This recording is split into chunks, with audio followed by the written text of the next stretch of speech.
Diretso. Thank you so much, Ma'am Penny. As usual, kahit na maaga, napakaganda mo pa rin. Thank you. Na-miss kita, sabi ko sa kanya, bakit ka wala doon nung nag-launching? Kasi madalas pagka may launch o meron kami activity, tinitingnan ko kagad, hinahanap ko yung dalawang mistisa, si Ma'am Astra at saka si Ma'am Penny. But thank you so much, Ma'am Penny Belmonte. Mahabang panahon no, na hindi nagkatabi ang isang defensor at isang Belmonte. Nagsimula kami sa Kongreso, si Sally Belmonte, at ngayon katabi ko naman, mas bata, mas maganda, si Penny Belmonte.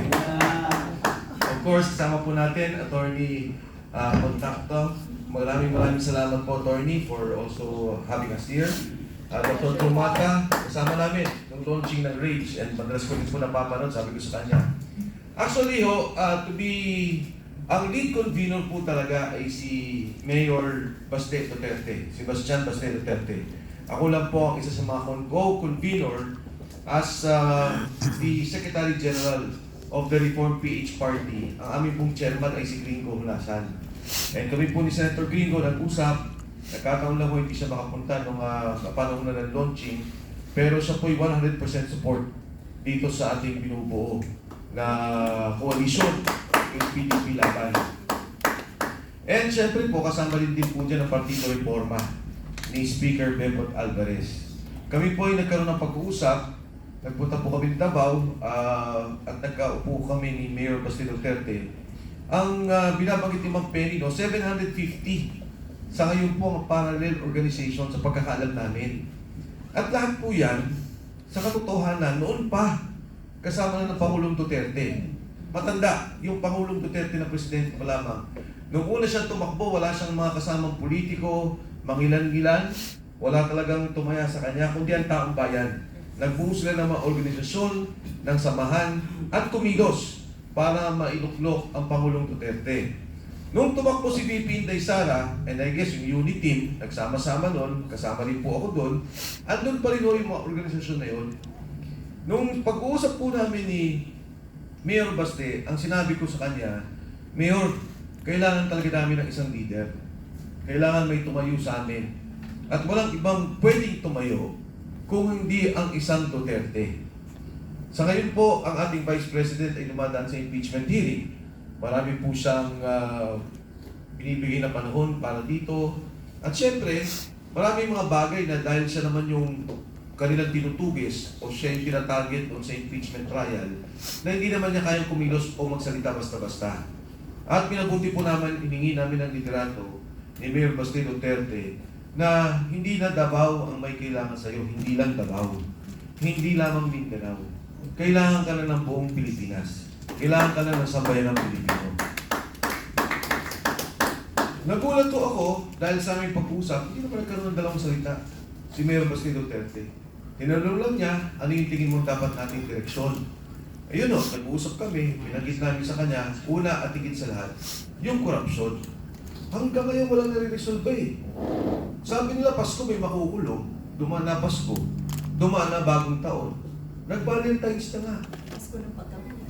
Nagkaroon ng Holy Week, namatay na si Kristo, nabuhay, wala pa rin nakukulong hanggang sa ngayon. Nung lumabas po yung kaso nila, sabi nila, magkakakaso si Senator Chis Escudero at si Speaker Martin Romualdez, sabi ko magandang development yan. Pero gusto ko makita kung ano yung kaso. Sa ngayon po, hindi ko pa nakikita yung i-final nila, pero ang naririnig ko ay dahil daw po dun sa pagkakaroon nila ng partisipasyon sa pag-aproba ng budget. Eh sabi ko, malayo yan. Bakit naging speaker ka lang o Senate President? Bigla ka na rin nadamay dun sa nakawan? Ang importante sa kaso, si Sergeant Gutesa. Ang importante sa kaso, yung 18 sundalo. Ang sabi ninyo, si Saldico ang mastermind. Si Saldico ang magnanakaw. Itong mga tao ni Saldico ang nagsasabi, kanino dinala yung pera? Saan dinala yung pera? May delivery sa Makati, sa Forbes, sa Aguado, sa Ilocos. Ito na yung mga tao to eh. Bakit hindi yun ang gamitin nila kung totoo at talagang nais nila magkaroon ng linaw ang kaso dito sa korupsyon?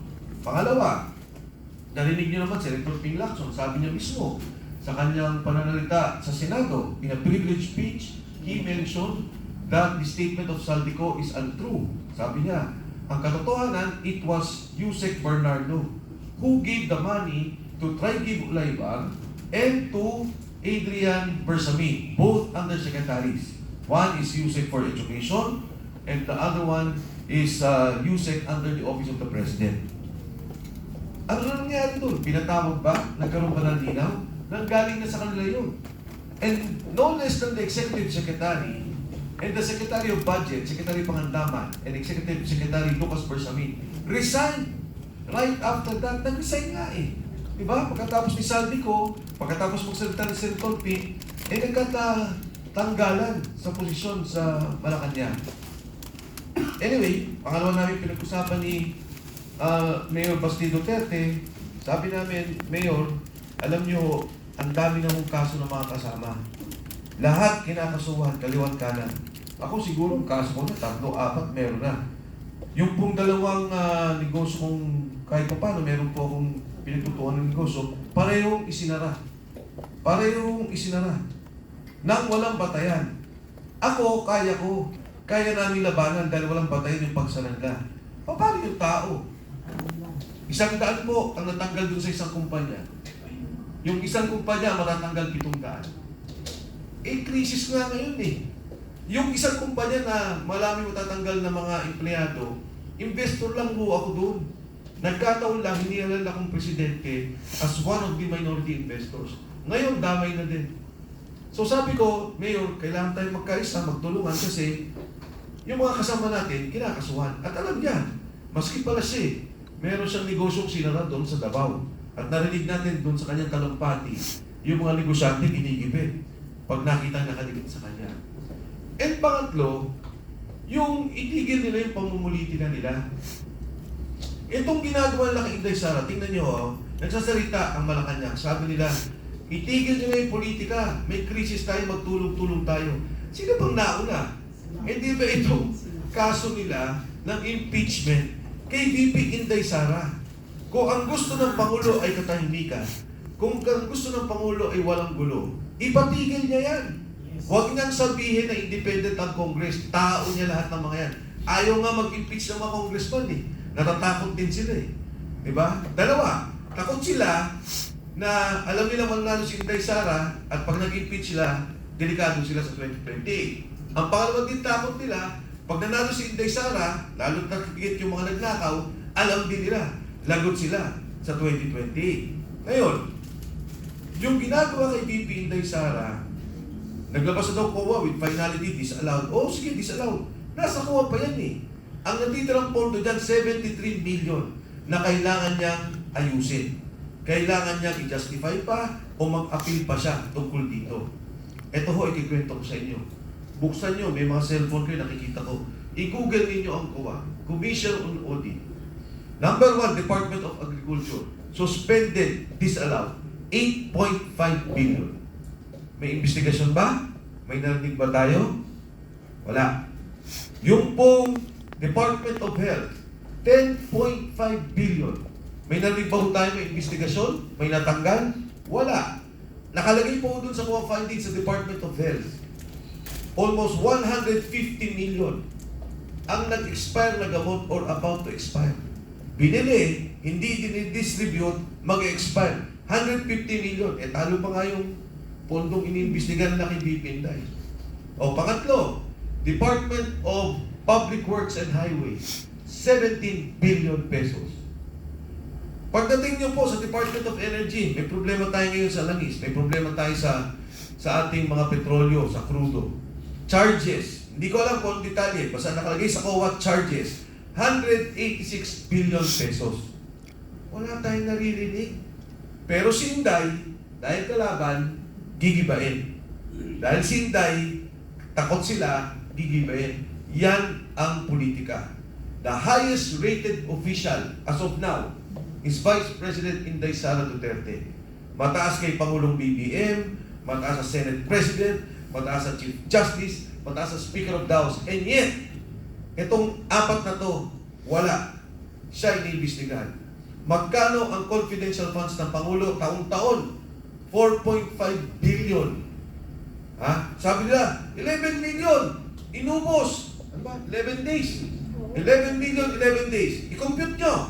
4.5 billion divided by 365 days. 12 million a day. Ano patayan yun? Nagagalit kayo, pero tingnan ninyo, ang dali-dali naman, dyan sa COA report. At pang-apat to, yung problema natin sa ngayon, may kinakaharap tayong krisis. Anong ginagawa nila? Nagbigay na tayo ng emergency power sa presidente. Ang sabi natin sa presidente, gawin mo na yung dapat mong gawin. Ang presyo ng kerosene at LPG, triple. Di ba? Nag-triple. O magkano lang ibinawas ngayon? 3 piso, 8 piso? Magkano po ba? Ang LPG na malaki, 1.7 na. O magkano ang binawas lang dito sa excise tax na pinayagan? Pero the president is given the powers now para ibagsak lahat ng presyo. Huwag payagan ang pagtaas ng mga presyo. Ginagamit niya ba? Ayun o, simpleng solusyon. Magkano ang nalagay na pondo sa bawat distrito ng isang congressman? 1.5 billion pesos for each district. Sige o, huwag natin kunin lahat. Kalahati lang. 750 million, baka may proyekto naman din kailangan. At kailangan din naman natin yung mga proyektong yan. Kahit na yung 30-40% dyan na uuwi sa korupsyon, alam naman natin yun, nakita na natin sa flood control. Eh yung 200 bilyon, malaki ang maitutulong para maibsan ang problema ng mga drivers. Ano ang ibig kong sabihin? Ngayon, nagrarally ngayon. Ang mga driver tuloy-tuloy. Pagtaas ng krudo, presyo madali, ang bilis. Pero pagka ang driver magtataas, wala. Ang batas, hindi sila pinapayagan, dadaan sila sa mahabang proseso. Binawi pa. Meron ng proposal, si Elise, sabi niya, magkaroon ng direct subsidy. I-cap sa 70 pesos. Huwag na ho yun. Baka sabihin pa, tatamaan yung mga mayayaman. Yung mga mahirap na lang. If I'm not mistaken, we have about, hindi ako sigurado dito I think mga sa private, yung public pala transport. Hindi ako sigurado, but I will check the data. Ayoko na muna sabihin yung numero.